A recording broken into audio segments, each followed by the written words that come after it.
The portal giveth finally and taketh away. You are Locked On UCLA, your daily podcast on the UCLA Bruins. Part of the Locked On Podcast Network, your team every day.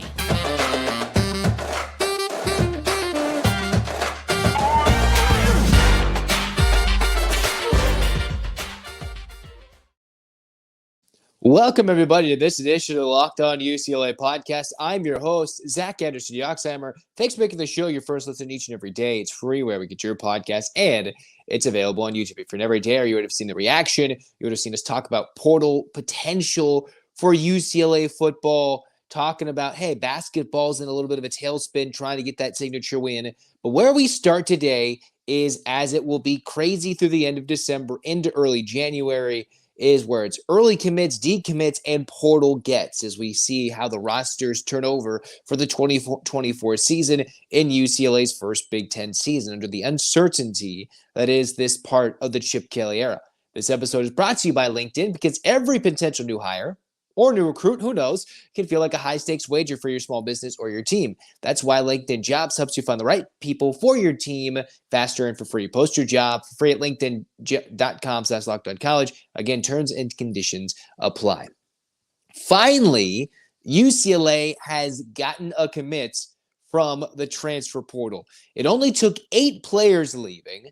Took a lot of little teasing, maybe by myself and others, but finally they've gotten their first commit. And it's at a position they desperately needed a player. They already needed this specific individual, maybe not overall, but they needed a player to sign at this position before they already lost like 4 guys, right? Between graduation, 2 in the portal, 3 in the portal, right? It just keeps stacking up in the secondary, and UCLA gets San Diego State's Marcus Ratcliffe, who is going to be a true sophomore off his true freshman year. He was telling 24/7 Sports that he committed to UCLA, telling Greg Biggins that, hey, I'm very excited to be a Bruin. Now I can focus on getting in the playbook, developing this offseason, and have a great sophomore year. He is expected to be moving into UCLA by spring ball, taking in the next quarter, and he will be getting ready for the system with the new D coordinator, whoever it may be, with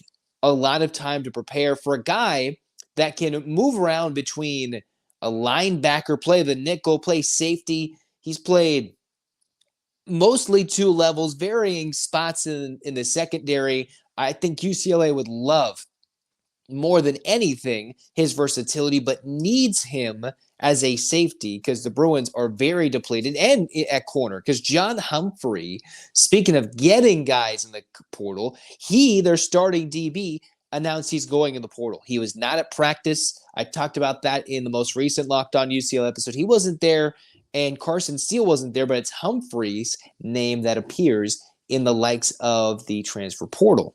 So what does that mean for UCLA? Well, Marcus Ratcliffe, someone who's so versatile, who with the main recruiter being Brian Norwood going to get this kid, a sneaky guy, a sneaky good recruit. And hey, maybe the reason Michigan didn't want to play UCLA is because the Bruins in the last few years have been stealing players from the opponents they play, right? I think it was pointed out by James Williams, but easily you could see in today's day and age of college football, sometimes the best and worst thing you can do is play a game against your opponent, because that means they're going to go and recruit and try and steal that guy from the other sideline. The Bruins did it with J. Michael Sertivant. They've done it with Kyle Ford. Different players going back and forth, whether it be coaching staff, whether it be players. And now for the 3rd straight year, it's a non-conference team the Bruins have played where the Bruins take one from the opposition. Darius Muasau from Hawaii. You've got Jordan Anderson, who is a 1-year stopgap from Bowling Green. And now with Kamari Ramsey gone, Humphrey gone,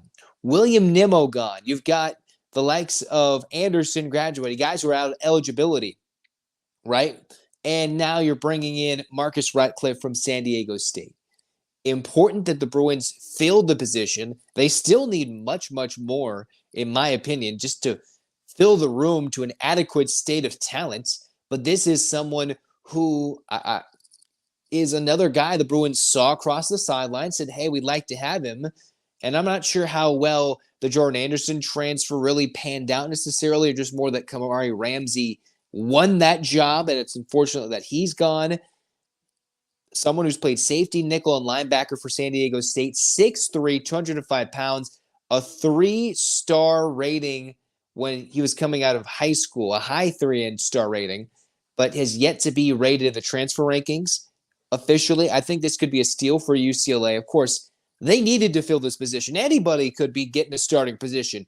If you're transfer safety or corner, and you're looking for a spot to play, call the UCLA Bruins, please, because they need anybody to go over there and compete for a starting job. Hopefully it's talent. Hopefully there's development. And yeah, I know there's no defensive coordinator, but if you're looking to play in LA, Pasadena, go to Big Ten country and get lots of exposure, hey, UCLA is going to take calls, especially if you're in the portal. If you're in high school, no. That's not how the Bruins operate. We know that, right? If you're looking to go play right, UCLA is looking for this specific spot. Now they're losing players at different positions, right? Humphrey going to the portal. Carson Steele has not been seen at the last 2 practices, and he just transferred in to UCLA for a season. That is a little worrying to me, considering Kelly mentioned, Chip Kelly that is, people who are in the portal are not going to play in the bowl game. John Humphrey wasn't at practice. Next thing you know, his name pops up in the transfer portal. That's your starting DB. That's one of your starting corners. Carson Steele, I thought he could battle with TJ Harden. We'd have more fun seeing those two run the rock, battle back and forth for reps. I know he did have a little bit of a fumbling problem too. Not too crazy, but still coughed up the football a couple of times. I would like to see more running backs get more love. And remember, UCLA is already bringing in the St. John Bosco 4-star tailback coming in as a true freshman in 24. Maybe the Bruins lose Steele. That would be their 9th guy who leaves. Now there's been no report from what I've seen at this moment as to what his status is for the bowl game. He just hasn't been at practice the last couple of days. His name has not popped in the portal. There's not been any rumors of it other than there are 2 guys who are notably not at practice. One of them went in the portal. And if you want to kind of go by association, it would make sense. Or maybe there's another reasoning that we just don't know at this very moment. So at the moment, UCLA 8 transfers out. They get their first portal commitment, and sure, there will be more to follow, right? Maybe UCLA goes after a quarterback. I've talked Grayson McCall a little bit. I've teased that name. We'll go in more in-depth analysis throughout the week. Names are slowly coming off the board, right? Riley Leonard, the worst-kept secret, going to Notre Dame. You've got Gabriel, heck, maybe even Dante Moore to Oregon because he's supposed to be visiting the Ducks pretty soon if they want to have him redshirt after Gabriel and then play even longer in his career in what he wants to be the development stage of his college football career. Or maybe the Bruins just say, hey, we need to replenish the defense, build the offensive line, which were basically the 2 focus points for UCLA going forward. Have a good defense, which they had this year. Keep that going, even with the lack of a defensive coordinator, and then bring in offensive line who can pass block, and then maybe rotate the guys you have now who are very good at run blocking, and all of a sudden you can maybe get an offense that's cohesive a lot more than they were in 2023. The portal giveth, and so far mostly taketh away, other than Marcus Ratcliffe, the first commit for UCLA. The San Diego kid went to Cathedral Catholic. He's committed to be a Bruin. It could be a steal with his versatility. Now, not everybody pans out, but I would like this one to absolutely do so. It's at a position they needed it to be. Next is UCLA Basketball, a tournament team. Joe Lunardi released his latest bracketology, and slightly surprising where UCLA is based on what they've shown so far. And I don't want it to be like this in March, but that's kind of where things are lying right now here on Locked On UCLA.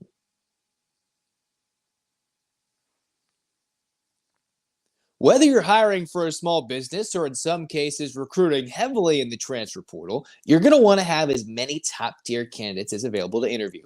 That's why you should check out LinkedIn Jobs, right? While you're not UCLA hitting up the portal, if you're a small business, LinkedIn Jobs helps you have the tools to find the right professionals for your team faster and for free, because it's not just another job board. A vast network of over 1 billion professionals, making it the best place to hire. They know small businesses, LinkedIn does, wear so many hats and you might not have the time or resources to hire. So with LinkedIn, the process is intuitive, quick, and easy because they've launched the feature to help you write job descriptions, which makes the process easier and even quicker. Post your job for free at linkedin.com/lockedoncollege. That's linkedin.com/lockedoncollege to post your job for free. Terms and conditions apply. All right. You know, on this show, you get a lot of in-depth analysis and hot takes, right? Well, let me give you the hottest take of the day. The best lineup in LA right now is the lineup at auto loans at Logix. They start off the top of my favorites, the proven and dependable new and used vehicle loans. You can count on these guys to give you low rates and save you big-time bucks. They've got an exciting new rookie sensation in their electric vehicle loans with super low rates and flexible payment terms. Rounding out the lineup, they've got their auto refinancing loans and lease buyout loans. These guys can lower your monthly payments and get you on the road to owning your car faster. Look, I know it's a hot take, but seriously, nobody can beat the lineup at Logix. Visit your local Logic branch right here in LA or surrounding areas and let one of their amazing team members help you. Or just apply online in minutes at logixbanking.com/car. That's LOGIX banking.com/car.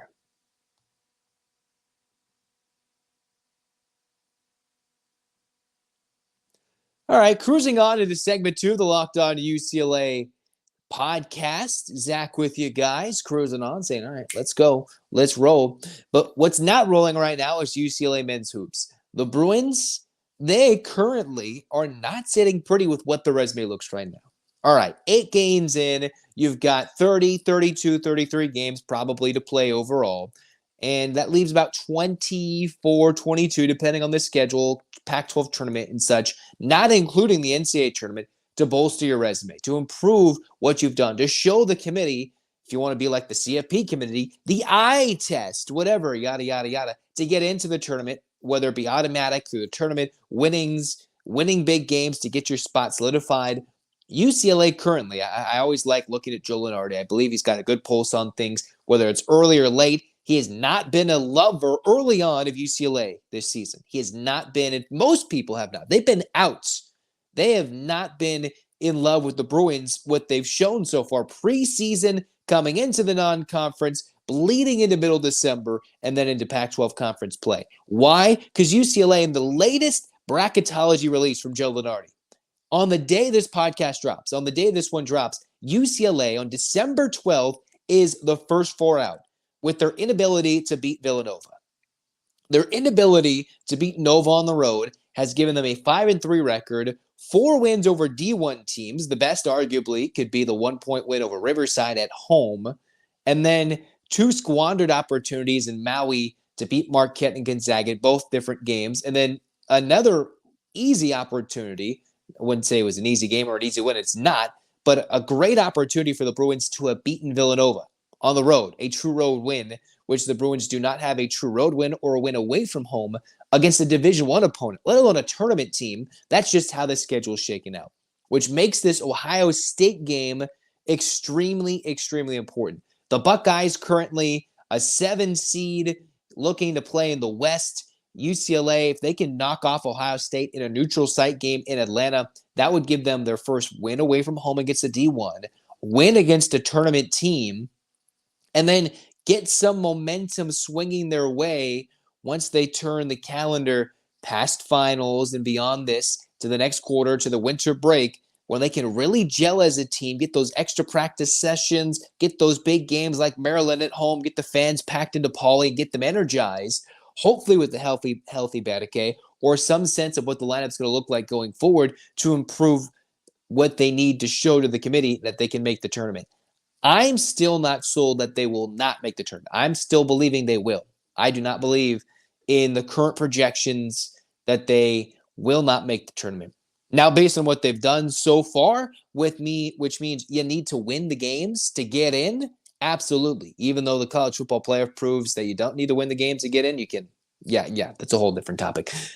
UCLA currently first 4 out. This is what the 16-team radius between last 4 byes to next 4 out looks like, all right? Last 4 byes, Mississippi State, Utah, Providence, and South Carolina. Utah just beat BYU and beat them down pretty good, held on late against a BYU Cougar team that was in the top 15. That's a big win. The Pac-12 had not been getting a lot of those wins, any quad-one wins. Utah got one of them. New Mexico, Cincinnati, Washington. Who did Washington just beat? They just beat Gonzaga. So in a head-to-head, without playing each other, the Bruins and the Huskies, Washington got a signature win against Gonzaga, which was tough for anybody to get, but they got that at home. Then you've got Butler, who's currently the last team in. First team out, Oregon. And they've only had one game with N'Faly Dante, and he put up a 20 rebound or something ridiculous performance against Georgia and has not played. So they're playing without their significant, impressive big man down low in the paint, and Oregon's the first team out. And who does UCLA play? The Oregon schools on the road to start Pac-12 conference play.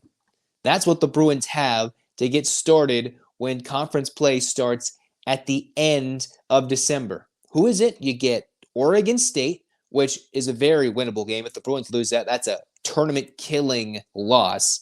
And then a chance to get in the tournament with a win against an Oregon on the road. That is important. And ironically, I thought this is kind of funny, Nevada is right below UCLA in first 4 out. And if we all forgot who coaches Nevada, none other than former UCLA head coach Steve Alford, who Mick Cronin took the job and took the mantle after him.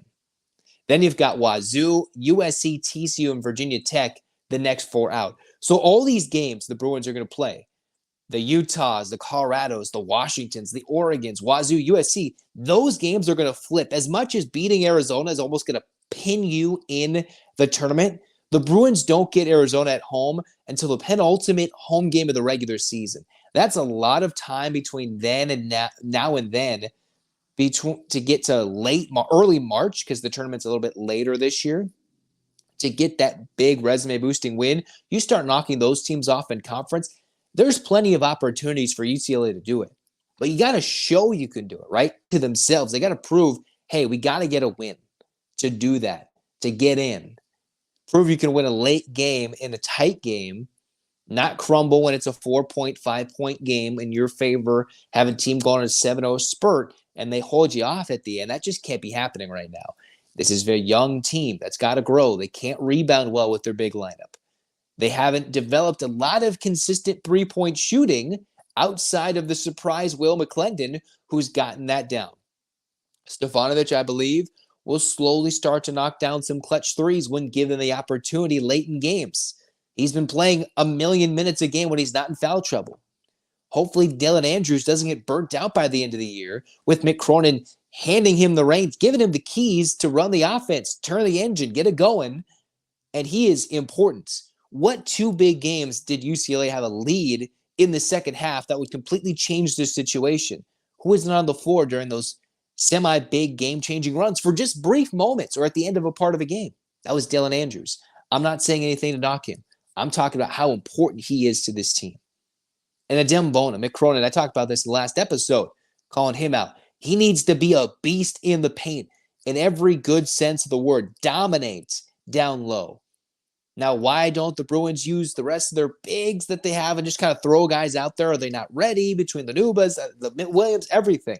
Cronin's got some philosophy that we'll never understand with his rotation. We even saw a brief appearance of V-Day against Villanova. But at some point, UCLA is designed to play big. And if they can't do so, then they must be extremely quick, extremely athletic, and they've got to score from the outside more consistently if they've got to go small and go quick defensively. Feebley is going to play up with his athleticism in the game with Stefanovic and McClendon or a Mack or an Andrews, whatever the lineup looks like. And I want to see what the Bruins team looks like with Bona and Berke on the floor when he's healthy and finally in a rhythm to play the game. I'm not sure how long he will be out with his ankle injury he suffered against UC Riverside, but clock is ticking, right?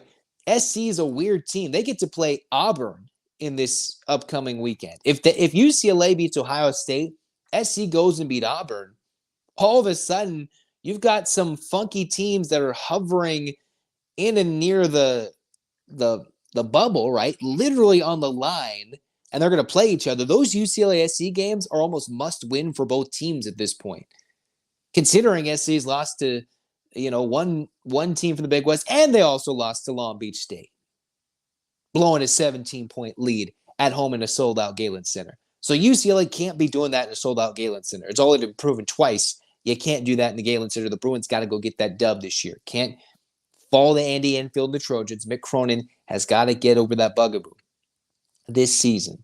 Are they a tournament team? I believe so. At their best, they're a team you do not want to face in March. Even at their decent, they're a team you do not want to face because Mick Cronin has them in every game. UCLA has not been blown out. They've not been completely outworked. And if they have, the game was brought back to within a slim margin, a one-possession game, the Gonzaga game in the final moments when they had the ball to tie the game. Right? So let's think about it. They haven't looked impressive, but they've not just been boat raced. They have not just been completely blown out. So once they get those wins, hopefully the domino begins to fall. They figure out the roles. The rotation is set. It just hasn't seemed like a cohesive unit yet, not because the locker room's not there or anything, but these guys are young, learning to play together, learning to play college basketball, understand it, play together, play Mick Cronin's system, which is completely tougher than most, right? Just because of what he demands, what he expects is senior level, right? 5th year extra super 5 years player. And he's got a lot of 18-year-olds, 19-year-olds, youngsters jumping to the next level, players who haven't played this many minutes in 3-4 years due to injury, all trying to learn this at once and play together with some limitations. Rebounding the basketball at the moment, shooting consistently overall as a team. But they're slowly building, and I believe in this team as a tournament team. Now it seems like every Pac-12 team outside of Arizona will be flirting with a 7 to a bubble to an 11 seed, right? Outside of Arizona, who's the number 1 team in the country, there's a lot of teams. There's 4 teams in the tournament. There's 4 teams currently sitting in the next 8 out. Half of the first 8 out is made up of Pac-12 teams. So you're telling me UCLA and the rest of the Pac-12 could make up as many as 8 bids. I don't buy that. But there's a lot of teams competing. There will be plenty of opportunity, but the Bruins have to hold serve at home. This Ohio State game serves as a big pivotal point. They learned their lessons from Maui. They didn't get that road win against Nova, but a big game against Ohio State, a team that's sitting firmly in the tournament, is one of those games where, remember, last year, UCLA got to beat a Kentucky team and used that as a big jumping point from the mid-November disappointments and then just sprinted through the beginning of Pac-12 play. UCLA needs that this season. And then they can be a true tournament team, which I already believe they are. I certainly believe this team is. They have had very ugly moments on the court, very ugly moments, but they've had inspirational, gritty efforts that make every Mick Cronin team every coach's worst nightmare when it comes to conference matchups, conference tournament, and March Madness. And I believe in this team to make it and do something crazy this year. Whether it's for better or for worse, I don't know. They just got to get a dub, started with Ohio State. And now we're going to have some LA Bowl updates. LA Bowl? What's going on in the LA Bowl? Well, let's see who's playing, everything, potential. And Boise State, they named a quarterback. Who's it going to be? We'll talk about it next on Locked On UCLA.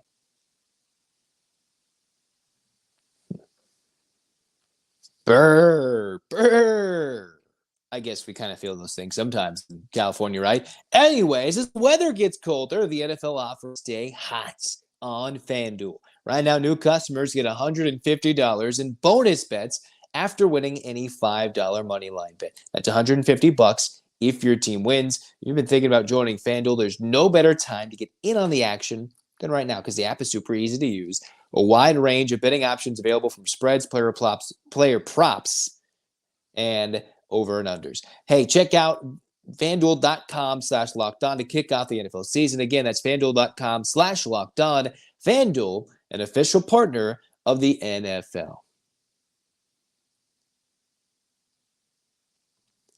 All right, last segment here for the pod today. We're talking LA Bowl, just some auxiliary, an outside look, just a broad look at the UCLA Boise State LA Bowl game. One, how many goofy things will Rob Gronkowski do at this bowl? He was already going and getting worked up when UCLA played Arizona simply because he was there and he was at Arizona and had a great time. And he was partying on the sideline, talking to his own Wildcat team of sorts and pumping them up on the sideline during the game.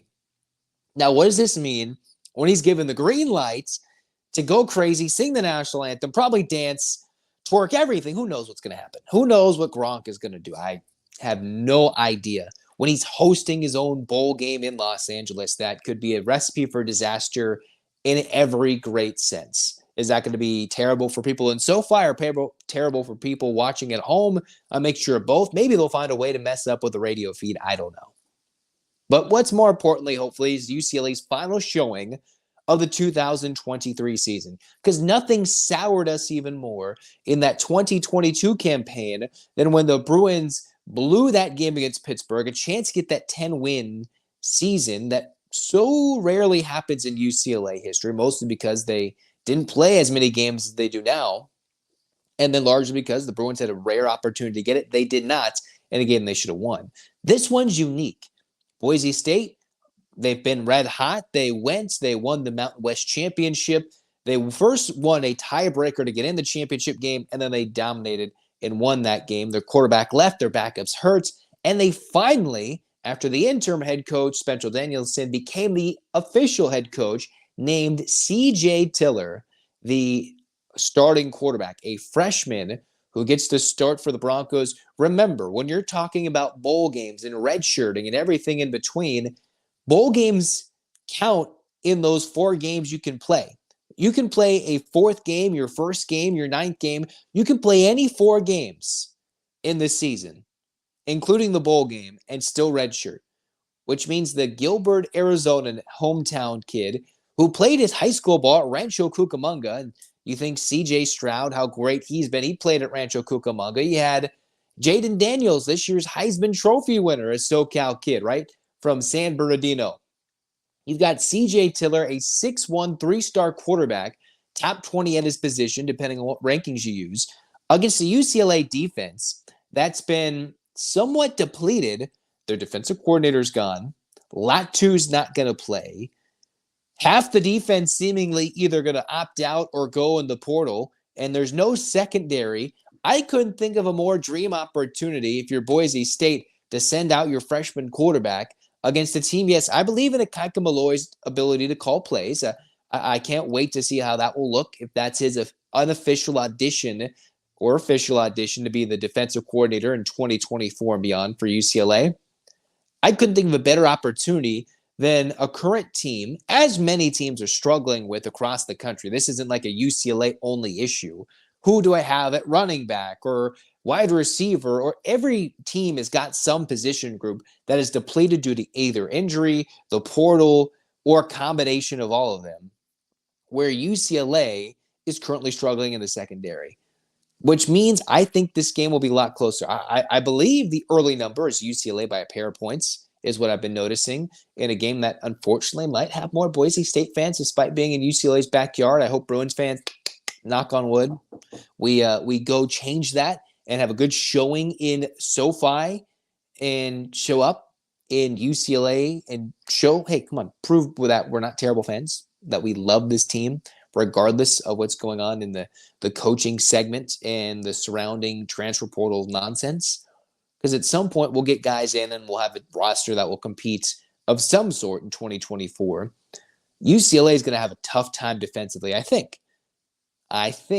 Tougher than we think. It might not be as terrible as I'm feeling right now, but the secondary will be a unique struggle for UCLA, for all the guys who are in the portal, not practicing, not playing, focusing on their finals to get in, get out, and go somewhere else for their final year or more of eligibility. The safeties will be a unique spot. I wonder how many deep shots Boise State's going to dial up in the first part of the game. I would think maybe play action, and they're going to go for a 50-yard bomb down the field on their first offensive play. I wouldn't doubt that. You can bank on it. Hey, is the first play by Boise State going to be max protection, 2 verts, maybe a play action mixed in there, and they're going to go deep down one of the 2 sidelines? whoever is the least experienced corner playing for UCLA, they're going to go after him, and they're going to throw a deep vertical shot and go for a home run hit on their first offensive play. That is my bet for this game. Now, I think the Bruins will settle in defensively, but it's looking a bit dicey right now defensively at some parts. I know the linebacking crew's pretty intact right now. I'm wondering if there will be any other changes for the D-line for UCLA prior to the game happening, but with Ikaika Malloy calling plays, that's what he coaches. I think they'll be geared up and they'll be throwing a lot of pressure in at a freshman quarterback that could negate anything and any weaknesses, any glaring mistakes the secondary might make just from inexperience and lack of playing time over their careers or this season for UCLA. So that's the thing. Boise State announcing a freshman quarterback. The Bruins losing just about everybody in their secondary. Not entirely true. I know that. Jalen Davies, all these guys, they're still important pieces that need to develop for future years. But Humphrey, Ramsey, you're going to be losing guys in the future, right? And of course, I'm thinking like, oh, these guys are graduating. There's still players available. I just think on the outside and the corners, UCLA might be a little vulnerable. And we'll see how that goes for UCLA. Unless, hey, first play's a pick, I'm excited. Go blow out the Broncos and go beat up some Mountain West Pac-2 teams because they're going to merge probably in the next year. And beat Boise State, go beat Fresno next year and lay the beat down for all these teams. Get a win and end this season with 8 wins with some momentum heading in the offseason. All right, first portal commit. UCLA's got a big game coming up to bolster their resume that they're not currently in the tournament without any help. And then, hey, football, they know who they're going against on the other side in terms of a quarterback. Probably more portal craziness to happen soon, which is why you should sit here with Locked On UCLA. Subscribe, like, comment, review. Thanks for your supports. And we're going to love it all just the same, right? Hands up, Bruins fans. Zach signing off. 8 clap time, baby. And 1, 2, 3, 4, 5, 6, 7, 8. UCLA. UCLA fight, fight, fight. This has been Locked On UCLA. Go Bruins.